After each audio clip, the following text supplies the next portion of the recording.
Assalamualaikum warahmatullahi wabarakatuh. Perkenalkan, nama saya Muhammad Eka Firdaus. Saya akan menjabarkan jenis-jenis berita.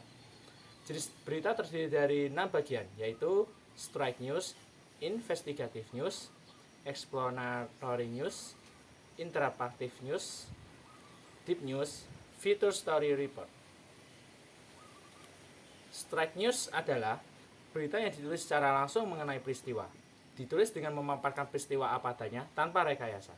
Misalnya seperti berita kecelakaan, perkelahian, dan kebakaran. Dan strike news itu dibagi menjadi dua juga, yaitu hard news, berita yang paling umum dan paling banyak ditemukan. Biasanya berisi peristiwa yang serius. Dan yang kedua adalah soft news.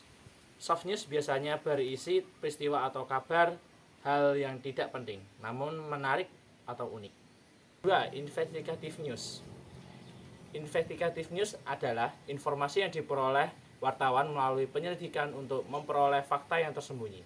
Semisal, mengusut dalam pembunuhan ataupun mengusut dalam perkalian.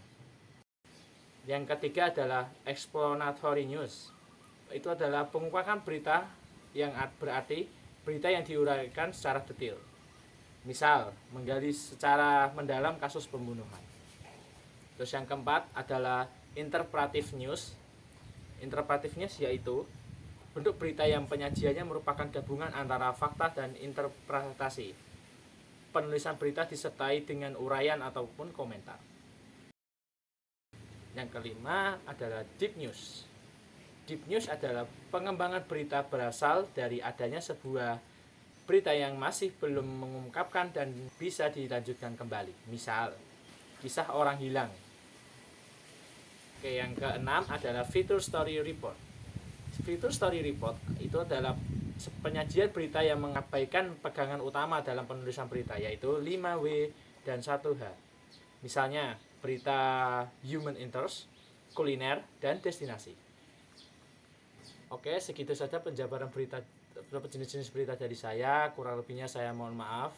Oke, saya tutup. Wassalamualaikum warahmatullahi wabarakatuh.